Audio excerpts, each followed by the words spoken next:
तदा भासाप्तिपर्ययम् इति विवक्षेतयोर्लक्ष्मण सिद्धमल्पं दकीयसा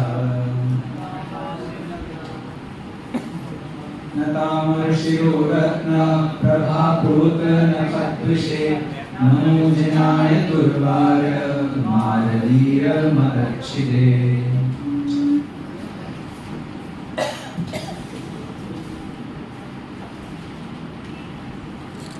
पुराना विषय एक बार पढ़ा लेते हैं फिर आगे बढ़ेंगे।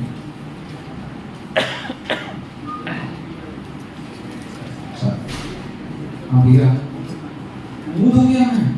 हाँ नहीं मैं मूड धुलवा दूंगा यही, चिंता मत करें कहीं। हाँ अटेंडेंस भैया माफ कर लेना अटेंडेंस। अच्छा दो चार बच्चे कम से दिख रहे हैं मुझे। अंश भैया तुमने 2-4 दिन से नहीं लिखे हैं।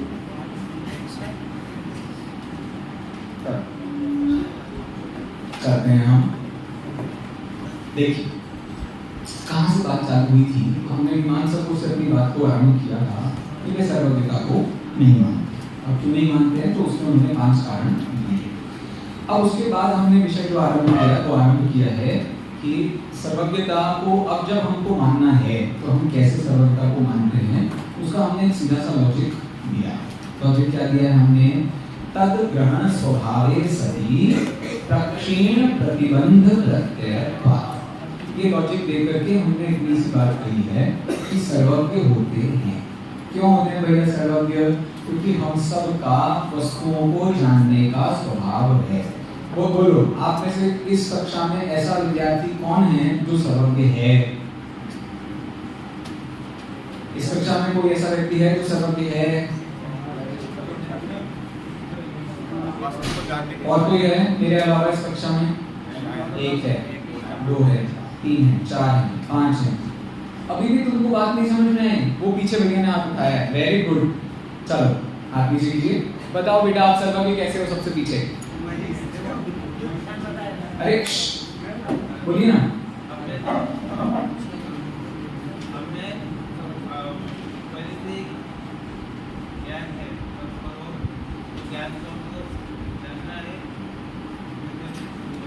चलेगा वैसे आप बहुत क्लोज बात कर रहे हो, बैठो।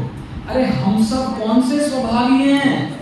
सर्वज्ञता स्वभाव है हमारा भाई साहब। तत् ग्रहण स्वभावे सदी। अध्यात्म मैंने पहले आपसे कहा था कि अध्यात्म ग्रंथों का निचोड़ है। तो अध्यात्म ग्रंथों का क्या निचोड़ है? यदि मेरे अंदर शक्ति के रूप में सर्वज्ञता का स्वभाव नहीं होगा तो कभी भी प्रकट भी नहीं होगा। जैसे काष्ठ में, काष्ठ मतलब लकड़ी में किसका स्वभाव होता है? अग्नि का। वैसे ही इस देह में रहने वाले आत्मा का क्या स्वभाव है? सर्वज्ञता उसका स्वभाव है। ठीक है, ऐसा स्वभाव होने पर मतलब द्रव्य से सर्वज्ञ हम सब हैं, इस बात को सिद्ध करने पर अब कहाँ चाहिए वो सर्वज्ञता? पर्याय में। तो पर्याय में सर्वज्ञता के लिए क्या कहा? प्रक्षीण प्रतिबंध प्रत्यय संभवात् और प्रत्ययत्वात्। पर्याय में सर्वज्ञता के लिए क्या चाहिए? तो जितने कर्म हैं उन सबका टाटा बाय बाय चाहिए। तो कर्म को जब हम टाटा बाय बाय करेंगे तो क्या कहेंगे? प्रक्षीण। कौन हो गया है प्रक्षीण? प्रतिबंध प्रत्यय। प्रतिबंध अर्थात रोकने वाला, प्रत्यय मतलब कारण। रोकने वाला कारण कौन है हमें संसार में? संसार में रोकने वाला कारण कर्म है। अच्छा बताओ क्या कर्म आत्मा का स्वभाव, आत्मा के स्वभाव का भाग करते हैं कि नहीं करते हैं? तुम कहोगे सब नहीं करते हैं। अरे सब करते हैं, नहीं तो उन्हें कर्म नहीं कह सकते हैं। बात समझ में आ गई? ये घाटी अघाती पर जितने लोगों ने ज्यादा दिमाग लगा लिया है ना, उन्हें ये नहीं समझ में आ रहा है कर्म सारे ही पापी हैं। ठीक है, चलो यहाँ तक आपको बात ख्याल में आ गई कि हम सबका केवल ज्ञान स्वभाव है। अब ये बात सामने वाले को सिद्ध करनी पड़ेगी कि सबका केवल ज्ञान स्वभाव है। उसके लिए हमने उनके ही 5 हेतुओं को लिया, 5 हेत्वाभासों को लिया है और अपनी बात हमारी सही है, इसको हम सिद्ध कर रहे हैं। चलिए मीमांसकों के या नैयायिकों के 5 हेत्वाभास कौन कौन से हैं? हाथ उठाकर बोलिए संस्कार भैया। हाँ तुम्हारे सामने ही है सब। हाँ बोल। असिद्ध, विरुद्ध, अनैकांतिक, कालात्ययापदिष्ट,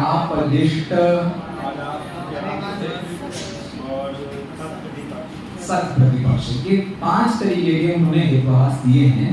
उनके जो बाद के ग्रंथ हैं उनमें ये 5 मिलते हैं, लेकिन उनके जो पुराने ग्रंथ थे उसमें उन्होंने प्रकरण सम, साध्य सम, हेतु सम ऐसे करके भेदों के नाम बनाए थे। तो वो जान लीजिए, आपको यही 5 याद रखे तो भी कोई दिक्कत नहीं है, ठीक है।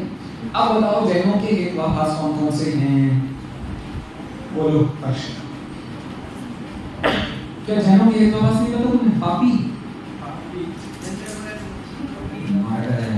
कल भी तो बताए थे, परसों भी बताए थे। बोलिए भैया, चेतन नाम है ना? हाँ, देखो याद हो रहा है। बोलिए असिद्ध, विरुद्ध, अनैकांतिक, अकिंचित कर। शाबाश, बैठिए। अब आपको ये बनाना है, क्या बनाना है? Match the column. Match the column बनाते हैं। अरे जोड़ी बनाओ, कभी जिंदगी में किया है कि नहीं किया है? ऐसे ही इतने बड़े हो जाएगा। तो आपको क्या करना? हाँ सर किया है। इधर आपको रखना है नैयायिकों का और इधर रखना है आपको जैनों का। अब जरा मार्किंग करो, ठीक है। यहाँ पे सपोज मैं रखता हूँ मीमांसकों का और इधर रखना हूँ मैं जैनों का, ठीक है। मीमांसकों का पहला क्या था? असिद्ध। अपने पास भी असिद्ध है क्या? है। चलो दूसरा क्या है? विरुद्ध। अपने पास भी विरुद्ध है क्या? चलो नेक्स्ट क्या है आपके पास? अनैकांतिक। इनके पास भी अनैकांतिक है क्या? है। नेक्स्ट अगला इनके पास क्या था? कालात्ययापदिष्ट। अपने पास उसमें से कौन सा है? अकिंचित कर। जो प्रत्यक्ष और आगम से बाधित होता है उसको कालात्ययापदिष्ट कहते हैं। और अकिंचित कर भी 2 ही प्रकार का होता है। कौन कौन से प्रकार का अकिंचित कर होता है तो बता सकता है मुझे? क्या करें यार, आप लोगों को ये सारी तैयारी अच्छे से रखनी तो न्याय विषय हमेशा पसरा मिलेगा। मतलब लोगों को आगम तो सब याद रहता है, ये न्याय में कुछ नहीं समझ आता है। चलो मैं बताता हूँ। 2 भेद होते हैं अकिंचित करके। एक होता है सिद्ध साध्य। पहला क्या भेद होता है? सिद्ध साध्य। और दूसरा होता है प्रत्यक्षादि बाधित। मिल गया सूत्र में? सिद्धे प्रत्यक्षादि बाधिते च साध्ये हेतु। हाँ चलो, 2 भेद कौन कौन से हो गए? एक सिद्ध साध्य और दूसरा एक कौन सा हो गया? प्रत्यक्षादि बाधित। दोनों को समझना बहुत कठिन नहीं है। देखो सिद्ध साध्य, किसको सिद्ध करना था हमको? साध्य को सिद्ध करना था। लेकिन जो साध्य पहले से ही सिद्ध हो, जैसे शब्द नित्य होते हैं। कैसे? शब्द होने से। वाह, बड़ी उल्लू बनी की बात नहीं कही तुमने। शब्द होने से शब्द नित्य होते हैं। अरे हेतु ही नहीं दिया तुमने तो वही बात वहां से रिपीट कर दी है। तो ये क्या हो गया? अकिंचित कर नाम का हेतुवाभास हो गया। मतलब साध्य पहले से ही हमको सिद्ध है। ऐसा साध्य बताओ जो हमें पहले से न पता हो, ऐसी चीज बताओ जो हमें पहले से न पता हो। चलो, साध्य के 3 विशेषण होते हैं।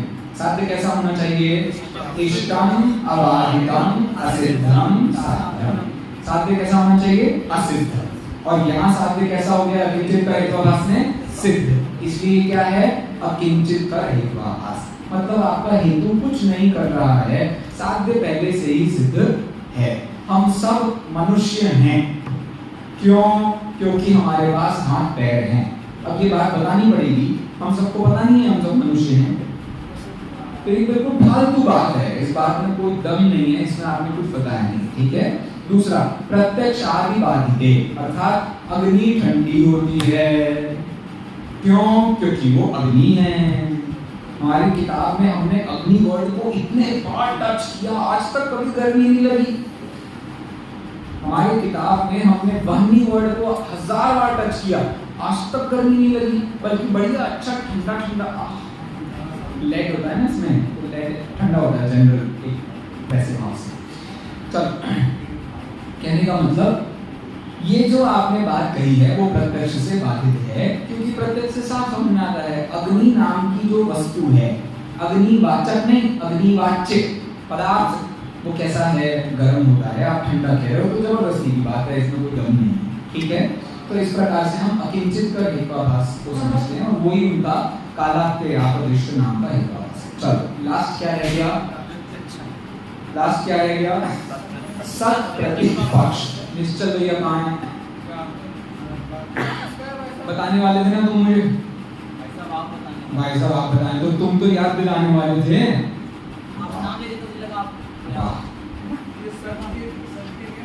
क्या सत प्रतिपक्ष, भैया दिखा देना जरा नीचे स्क्रीन पर, तो बता दो ना ये सब नहीं,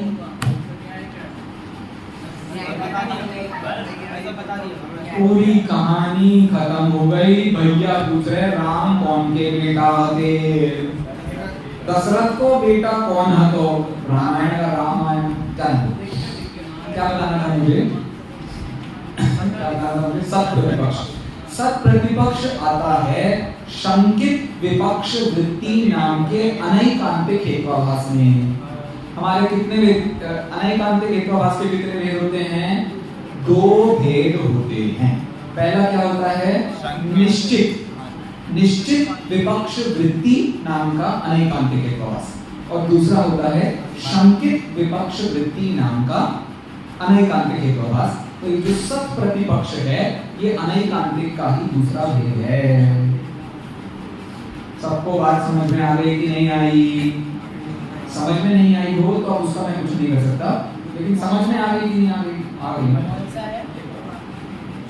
मतलब आपको वर्ड्स को समझ में आए कि कौन से शब्द का किससे रिलेशन है, उसका क्या स्वरूप होता है, उसके लिए हेत्वाभास अलग से पढ़ाना पड़ेगा, वो दिक्कत थोड़ी अलग टाइप की दिक्कत है, कर लेंगे, लेकिन इस शिविर में आप भूल जाओ, अभी आपको जितना समझ आता है उतना समझ लीजिए, ठीक है। चलो सत प्रतिपक्ष जो ये नैयायिकों का हेत्वाभास है, उसका जैनों का जोड़ी लगाओ में कौन सा ऑप्शन बनेगा, तो बनेगा शंकित विपक्ष वृत्ति नाम का अनैकांतिक हेत्वाभास, ठीक है। याद रहेगा सबको, याद क्या रहेगा, अभी प्रतिज्ञा याद नहीं होगी तुम्हें मीमांसकों की, मीमांसकों की प्रतिज्ञा याद है, बताओ कि तुम्हें वो मीमांसकों की, चलो एक मिनट तो हाथ उठाया, सब पेज बटा, सब पेज बटा रहे हैं, चलो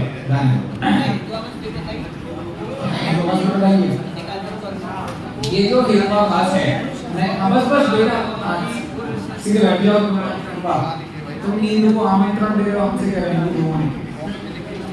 जो नैयायिकों के हेत्वाभास हैं उनमें अंतिम हेत्वाभास कौन सा है, सत प्रतिपक्ष। उसका जैनों का मैपिंग करेंगे तो जैनों में कौन सा हेत्वाभास बनेगा, शंकित विपक्ष वृत्ति। समझ में आ गई बात। देखो अब मैंने कहा सारे मनुष्य समझदार होते हैं, क्या कहा, सारे मनुष्य समझदार होते हैं, लेकिन क्या हमने आज तक कभी देवों को देखा, क्या हमने आज तक कभी नारकियों को देखा। अब वो समझदार होते हैं कि नहीं होते हैं कि हमें पता है क्या, नहीं। तो अब ये जो बात हमने कही है उसमें कौन सा हेत्वाभास हो गया, शंकित विपक्ष वृत्ति। समझ में आया। There is a possibility that other than humans people can be intelligent। मुंडी हिला लो संस्कृत इंग्लिश सुनकर, जो हाल तुम्हारे संस्कृत सुनकर होते हैं वही हाल तुम्हारे इंग्लिश सुनकर होते हैं। कैसी जिंदगी जी रहे हैं, प्राकृत सुन लोगे, ठीक है, हम प्राकृत में कोशिश कर रहे हैं। अच्छा चलो लेट्स फोकस। मतलब इंसानों में जैसी समझदारी की हम बात कर रहे थे, इंसानों को जो हम समझदार कह रहे थे, ऐसे समझदार और भी बहुत सारे लोग होने की संभावना है। यहाँ हमें सिर्फ इंसान दिख रहे हैं इसलिए हम उन्हें समझदार कह रहे हैं। और भी प्रजातियां हो सकती हैं जिनके बारे में हमें कुछ पता नहीं है कि वो भी समझदार होंगी। जबकि मनुष्यों में कितने जीव सम्यक दृष्टि हो सकते हैं, संख्या। और देवगति और नरगति में कितने जीव सम्यक दृष्टि हैं, असंख्या। अब बताओ हम कितने समझदार हैं और वो कितने समझदार हैं। आगे बात समझ में, एक जनरल बात थी शंकित विपक्ष वृत्ति। तो अब जो बात अभी अपनी चलने वाली है तो उसके आगे चलेगी, इसकी बात हम कल करेंगे मुख्य रूप से। आज बाकी के चारों पर बात करनी है। सब तैयार हैं, फटाफट करें।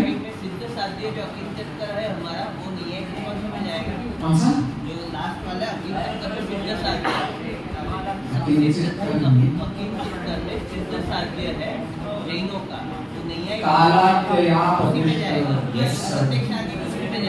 यस सर, सब बाधित जो भी होगा वो उसमें जाएगा, ठीक है। कालात्ययापदिष्ट किसका हेतुआभास है? नैयायिकों के इस हेतुआभास का जैनों में किसमें समावेश होता है? ठीक है, यहाँ तक चलो पक्का, यहाँ तक सबको बात समझ में आएगी? नहीं एक बार बोल दो, बोलो महावीर भगवान की। चलो बोलिए पंडित जी। एक मिनट, सबको बात करनी है, मैं 1 मिनट का ब्रेक ले लेता हूँ, आप लोग बात कर लो। चलो 1 मिनट का वैसे समय नहीं मिल रहा।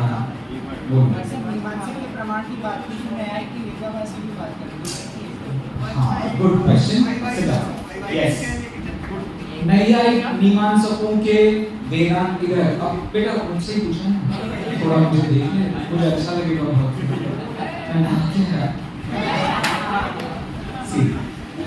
अब मीमांसक, सांख्य, योग, वेदांत, और कौन बचा? बस वैशेषिक। इन सब के पास अपनी बुद्धि नहीं है, ये लाठी पर चलते हैं।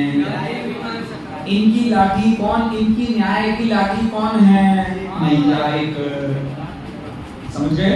मतलब जितने भी हेतुआभास नैयायिकों ने दिए हैं उन्हीं का प्रयोग करके बाकी के दर्शन अपनी बात करते हैं।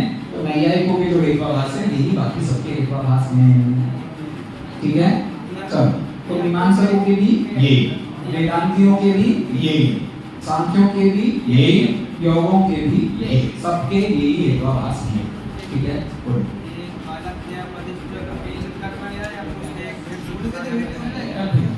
परेशान कर रहा हूं। अब चलो मुझे उससे आगे बढ़ना है, सुनो मेरी बात। अब जो हेतु हमने दिया था उस हेतु में ये 5 हेतुआभास नहीं लगते हैं, ये बात हमको सिद्ध करनी है, ठीक है। चलो बोलो। वाह, उनके भी हेतुआभास हैं, हमारे भी हेतुआभास हैं। उनके हेतुआभास हमारे कौन से हेतुआभासों में घटित होते हैं ये बात कर रहे हैं हम पीरियड से। क्या क्या कर दिया है मतलब तुम वो क्या कहते हैं, मैनिक्योर, फोकस। कहाँ थे हम? अब हम बात कर रहे हैं बाकी के जो 5 हेतुआभास हैं वो कैसे इस हेतु में नहीं लगते हैं। तद ग्रहण स्वभावे सति प्रक्षेण प्रतिबंध प्रत्ययत्वात्, इस हेतु में ये हेतुआभास कैसे नहीं लग रहे हैं ये बात कर रहे हैं, ठीक है। सबसे पहला हेतुआभास कौन सा है इनका?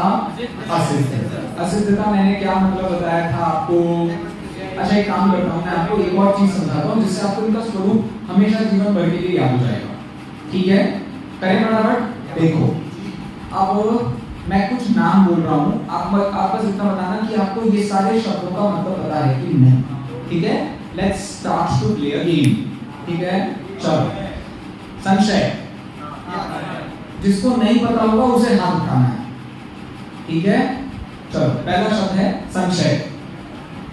तुम्हें संशय नहीं पता? मम्मी रे, संशय का मतलब होता है तुम इंसान हो या दानव हो, जहाँ 2 चीजों में कुछ प्रॉब्लम हो उसको संशय कहते हैं। ये पेन है कि पेंसिल है? संशय। नेक्स्ट, अगला शब्द है विपर्यय। तुम्हें पता है विपर्यय क्या होता है? तो हाथ में बैठा है इसको पता है विपर्यय क्या होता है, ठीक है। चलो, विपर्यय मतलब जो जो जैसा है उसको वैसा ना मानकर उससे उल्टा मानना, ऐसे जैसे ये सोभी भैया सब में कृष्ण है और मैं इन्हें शरीर वाला मानूं, पता हो गई यहाँ तक। चलो ध्यान दो। नेक्स्ट, थर्ड वर्ड है अनध्यवसाय। सबको पता है अनध्यवसाय क्या? ग्रेट। नेक्स्ट वर्ड है अव्याप्त। अव्याप्ति पता है? अव्याप्ति नहीं पता? इस टेबल पर न्याय दीपिका रखी है, ये टेबल ही न्याय दीपिका, इस टेबल पर न्याय दीपिका ही रखी है। ये बात सही नहीं है? हाँ, एक दृष्टि मतलब एक देश। चलो ये हो गया अव्याप्ति। नेक्स्ट है अतिव्याप्ति। अतिव्याप्ति सबको पता है? पक्का सबको पता है? तुम लोग हाथ उठा नहीं हो, मुझे शक हो रहा तुम लोगों के। ठीक है चलो, तो अतिव्याप्ति सबको पता है, असंभव भी सबको पता है। चलो अब मोह सबको पता है कि नहीं पता? मोह तो सबको पता है।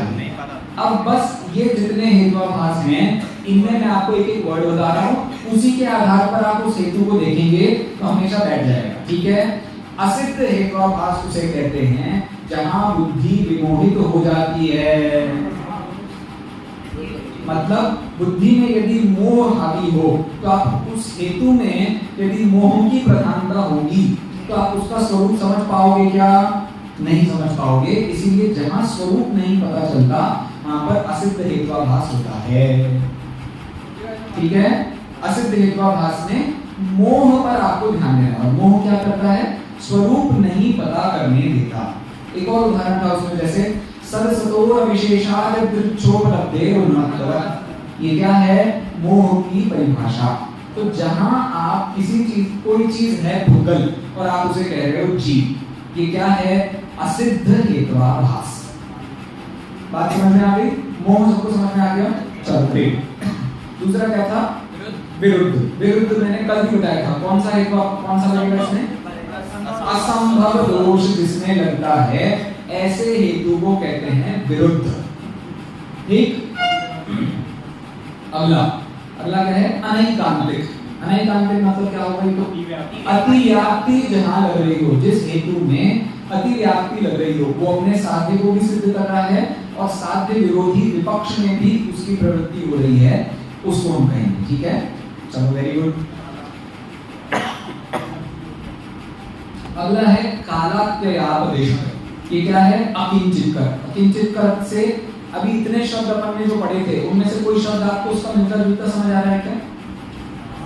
अभी मैंने जितने शब्दों में आपसे हाथ उठाने को कहा था ना, उनमें से सोचो कोई शब्द जो अकिंचित कर से मिलता जुलता हो। अनध्यवसाय।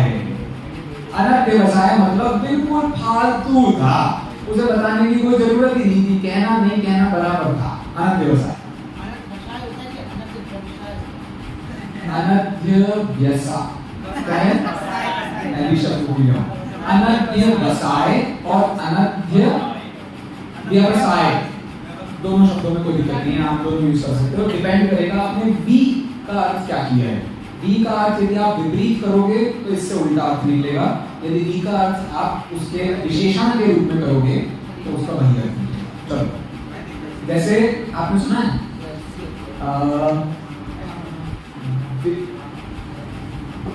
विरति। विरति शब्द ये अविरतियों के लिए भी यूज होता है और रतियों के लिए भी यूज होता है।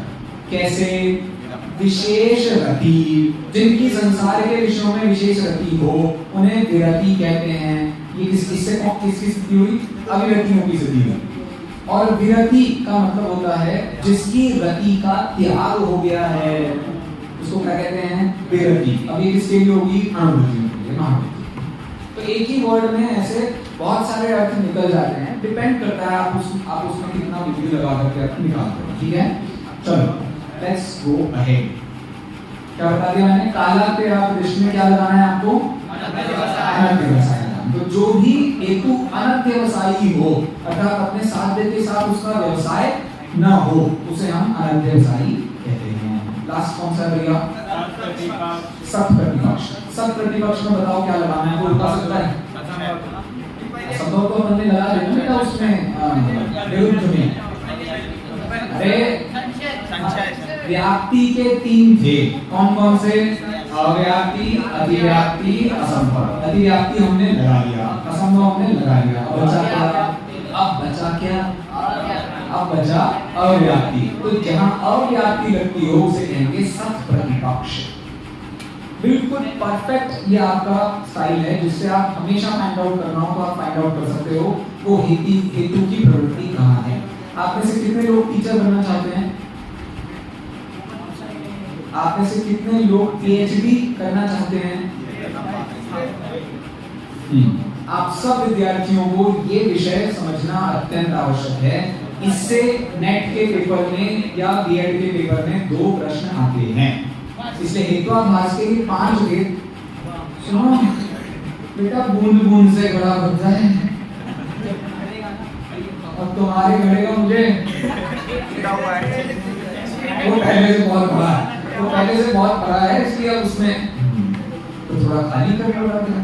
चलो यहाँ तक सबको बात समझ में आई। ये 5 यदि आपको समझ में आ गए तो आपको कभी हेतु में कौन सा हेत्वाभास लग रहा है ये ढूंढने में दिक्कत नहीं आनी चाहिए। कोई अंतर नहीं पंडित जी। जहाँ मैंने पहले कहा शंकित विपक्ष वृत्ति, विपक्ष में वृत्ति शंकित है, तो अव्याप्ति में यही होता है कि वो आपकी बात पूरे में घटित नहीं हो रही है, आधे में घटित हो रही है, तो हमें शंका है कि वो पूरे में घटित हो रही है कि नहीं घटित हो रही है, बस उतनी अपेक्षा से ही उसको लगाना है। ये तो सिर्फ देखो तरीका बताया है, ये जो मैंने आपको एक एक शब्द बताया है, ये जो आपको एक एक शब्द बताया है कि पकड़ने के लिए है, इससे लक्षण बन जाएगा और बिल्कुल आत्मरूप लक्षण है और नित्य रहेगा, त्रैकालिक है, ऐसी बात नहीं है, ठीक है। ये पकड़ने के लिए है ताकि आपको बात समझ में आसानी से आ जाए, जब भी आप पढ़ो तो आपका ये लगना आसान है, ठीक है। चलिए अब मेरे पास में बहुत समय नहीं है, फिर भी जितना प्रकरण है उसके आधार पर हम इसका समझ लेते हैं। सबसे पहला कौन सा था? असिद्ध। जो असिद्ध नाम का हेत्वाभास है उसके आधार पर हमें ये बताना है, ये जो हमारा हेतु था, कौन सा हेतु है भैया? ये हेतु सब लोग याद कर लो, सुनाओ भैया अपना हेतु कौन सा है सर्वज्ञता की सिद्धि वाला, बताइए भैया। नहीं बता सकते, बोलो बोलो। हाँ, प्रक्षीण प्रतिबंध प्रत्ययता। और कौन सुनाएगा ये हेतु? मुझे ये हेतु सुनना है, बोलिए। अरे हाँ, आप ही से छोटा नरेश। स्वभावत्व सति प्रक्षीण प्रतिबंध प्रत्ययता। बैठिए, नेक्स्ट बोलिए।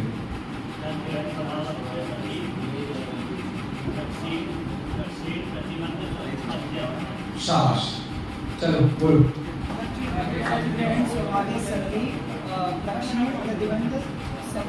प्रत्ययत्वा। चलो, तो ये याद आपको रखना है हर बार। अब हमको क्या बताना है? इसमें असिद्ध बना नहीं है। तो यहाँ पर आपको 2 चीजें दिख रही हैं क्या? 2 चीजें कौन कौन सी हैं? पहली चीज है तद ग्रहण स्वभाव है, दूसरी बात क्या है? प्रक्षीण प्रतिबंध प्रत्यय। 2 बातें हैं, तो दोनों को बताने के लिए हमने असिद्धता का निराकरण किया, ठीक है। क्या हुआ कुछ खास पीछे? क्या हुआ? चलिए, पहला क्या है?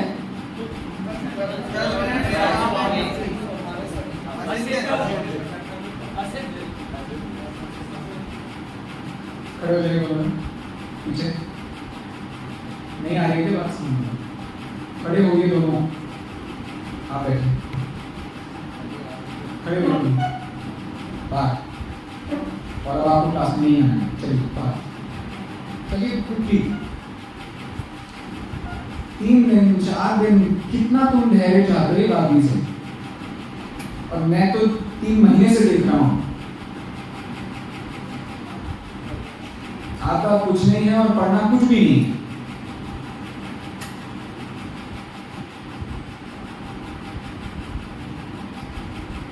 एक एप्लीकेशन दोनों ने लिख करके लाइए कि मुझे हमें सोम भैया से कोई भी कक्षा नहीं चाहिए है, ताकि ये बात खत्म हो जाए और मुझे प्रॉब्लम खत्म हो।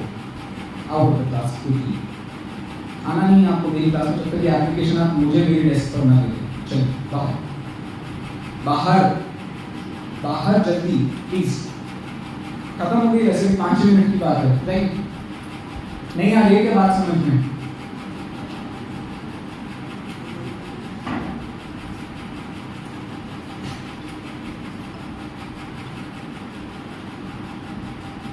और किसी को इंटरेस्ट है कुछ और करने में?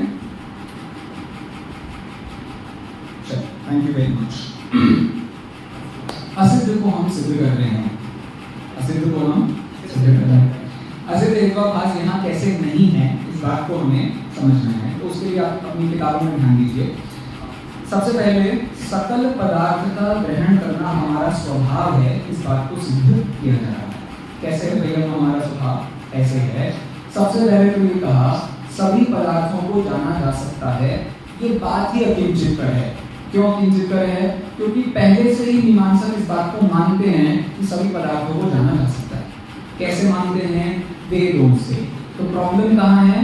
वेद में प्रॉब्लम सकल पदार्थों के जानने में प्रॉब्लम नहीं है। किसमें प्रॉब्लम है? जीव के पास वो स्वभाव है कि नहीं कि जिससे वो इन पदार्थों को जानता है, उसमें प्रॉब्लम है।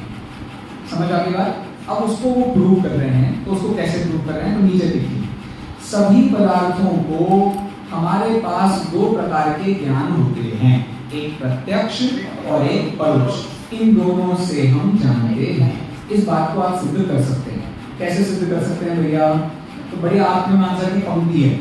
आत्ममीमांसा की पंक्ति में ये कहा, जितने भी स्यादवादी हैं वे सब सर्वज्ञ हैं और जितने केवल ज्ञानी हैं वे सब सर्वज्ञ हैं। कैसे?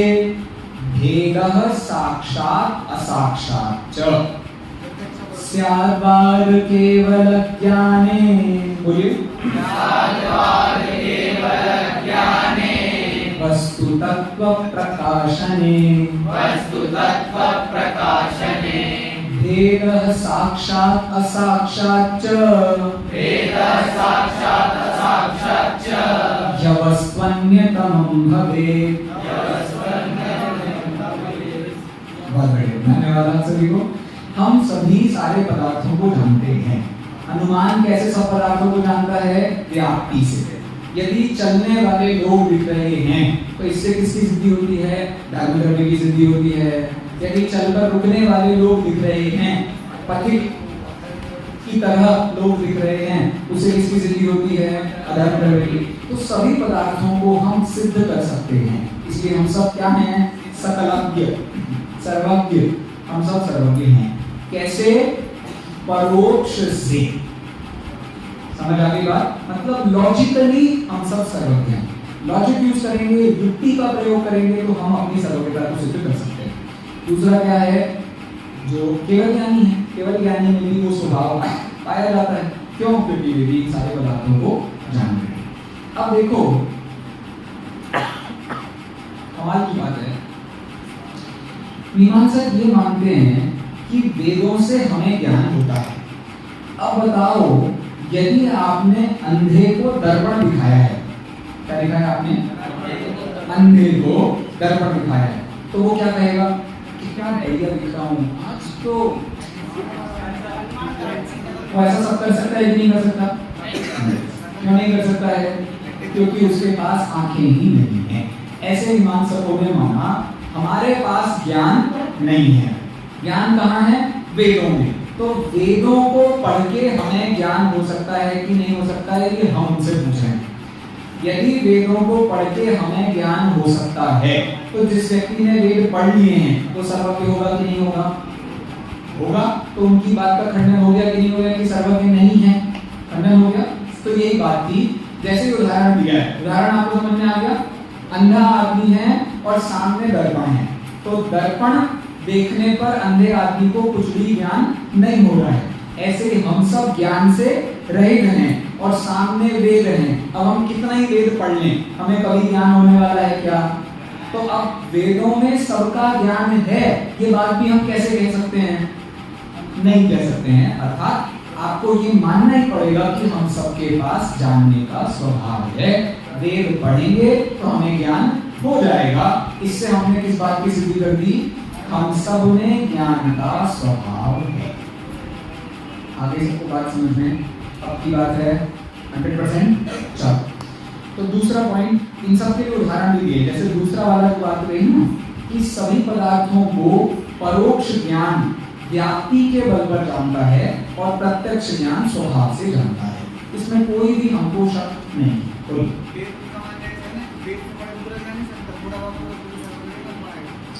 देखो, जिसने वेद लिखे, जितने लोगों ने मिलकर के वेद लिखे और जिसने वेद पढ़ा, वेद बहुत बड़े नहीं भाई साहब, आप पढ़ने बैठो आप पढ़ लोगे। अब मैं तो पूछ रहा हूँ कितना पढ़ना पड़ेगा कि आपको वेदज्ञ माना जाएगा? सूत्र पढ़ लो, ज्यादा से ज्यादा 3000 सूत्र हैं, बस 3000 4000 सूत्र हैं कुल मिला करके। अब आपके कितने सूत्र हैं बताओ? तत्वार सूत्र के, और तत्वार सूत्र के राजवाटे के वार्तिक पढ़ लो तुम, राजवाटिका के वार्तिक भी 8000 हैं। कहने का मतलब मेरा इतना सारा, हाँ इतने चाहिए, नहीं इतने नहीं है। वार्तिक होंगे 5 साढ़े 5 हजार से ज्यादा तो वार्तिक नहीं होंगे। पहले सूत्र में वार्तिक हैं, पहले सूत्र से पहले वार्तिकों की संख्या 92, लेकिन दूसरे सूत्र के वार्तिकों की संख्या है 15। तो ऐसे पर सूत्र आपको 5-7 वार्तिक तो मिनिमम मिल रहे हैं, तो उस हिसाब लगाओगे तो आप 5-6 हजार तक तो पहुंचने की संभावना है। चलिए, तो मेरा कहने का मतलब था कि बहुत बड़ा नहीं है, तो अब जितने वेद उसमें पढ़ लिए। देखो लॉजिक जब दिया जाता है ना, तब नहीं दिया जाता है कि बिल्कुल चिंदी चोरी से एक ही जगह लगाना पड़ेगा।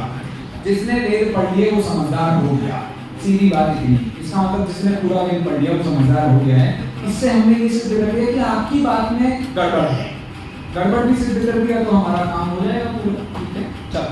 तो असिद्ध बना तद ग्रहण स्वभावत्वे सति, इसमें हमने सिद्ध कर दिया। अब दूसरा पॉइंट क्या है इसमें? प्रक्षीण प्रतिबंध प्रत्यय, ये सिद्ध करना है हमको। किसको सिद्ध करना है? मीमांसा को। अब वो कैसे करना है देखिए अपनी किताब में। दोषावरणे क्वचित निर्मूलम प्रलयम उपव्रजतः, मतलब दोषों का दोष और आवरणों का क्वचित किसी अपेक्षा से निर्मूल प्रलय, मतलब पूरी तरीके से विनाश पॉसिबल है। कैसे भैया? प्रकृष्यमाण हानिकत्वात्। अब आया आपका अतिशायनात् नाम का हेतु। प्रकृष्यमाण मतलब उत्कृष्ट, हानिकत्वात् मतलब हानि होने से। दुनिया में इतने सारे लोग हैं, एक ही काम करते हैं, एक ही चीज से सारा काम चलता है, एक ही क्लास सर्वज्ञ सिद्धि की आप सबने अटेंड करी, लेकिन एग्जाम होगा सबके नंबर समान आएंगे क्या? नहीं, क्योंकि सबके आवरण अलग है। जिसका आवरण सबसे कम होगा उसके सबसे ज्यादा नंबर आएंगे, जिसका आवरण सबसे ज्यादा होगा उसके सबसे और बात समझ में आ गई? प्रक्षीण प्रकृष्यमाण हानिकत्वात्, प्रकृष्यमाण मतलब उत्कृष्ट, हानि मतलब नाश।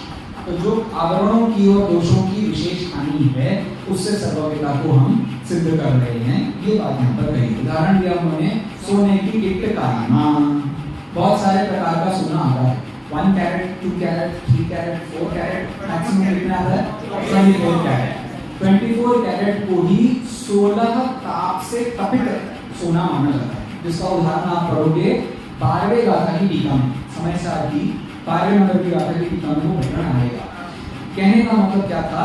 कहने का मतलब मेरा इतना था, जैसे सोने को आपने जितनी जितनी उसमें से गंदगी कम कर ली वो उतना उतना शुद्ध हो जाता है, ऐसे ही जितना जितना आवरण कम होगा उतना उतना। तो इससे हमने सिद्ध कर दिया कि यह आवरण होता है। ठीक है, दूसरी बात हमने क्या सिद्ध करी है? दूसरा देखो पंक्ति, विवादापन्नम ज्ञानम सावरणम। विवादापन्न का अर्थ मैंने अभी परसों बताया था, क्या होता है विवादापन्न? विवक्षित, शाबाश। जिसकी बात चल रही है ऐसा ज्ञान, मतलब मुख्य प्रत्यक्ष जो ज्ञान है वो ज्ञान कैसा होता है? आवरण सहित होता है। कोई भी ज्ञान होगा वो आवरण सहित होता है। कैसे पता? विषयतया स्व विषय अनवबोधकत्वात्, अपने विषय में जब वो जानकारी नहीं कर रहा है तो इसका मतलब उसमें आवरण होगा। ठीक है, जैसे सूरज होता है, उसके ऊपर बादल आ जाते हैं तो उसकी किरणें दिखाई देती हैं क्या? नहीं। जितना जितना बादल हट जाता है उतनी उतनी उसकी किरणें आती हैं। बादल ले लो, राहु ले लो, जो लेना है आप ले लो। उससे हम किसकी सिद्धि करते हैं? आवरण की सिद्धि करते हैं। तो वही बात यहाँ हम सिद्ध कर रहे हैं कि आवरण होता है। इतनी बात हमने उनको कुल मिलाकर के सिद्ध कर दी। तो हमने ये भी सिद्ध कर दिया कि हमारा स्वभाव है जानना, और हमने ये भी सिद्ध कर दिया कि आवरण भी जगत में होते हैं। सबको बात ख्याल में आ गई? कल यहाँ तक का प्रकरण बिल्कुल आपकी जबान पर चाहिए। ठीक है, हार्डली रात को सोने से पहले आप 1-2 बार देखेंगे तो आपको याद हो जाएगा, 2-5 मिनट लगेंगे, लेकिन ये याद करके कल आना है। यहाँ तक मैं आपसे सुनूंगा, फिर अपन आगे बढ़ेंगे। ठीक है, मतलब एक स्लाइड भी हम पर डे पूरी नहीं कर पा रहे हैं, इतनी खराब मेरी हालत है। तो हम धीरे धीरे पढ़ते रहेंगे तो जल्दी जल्दी समझ में आने की संभावना है। ठीक है, बोली महावीर भगवान की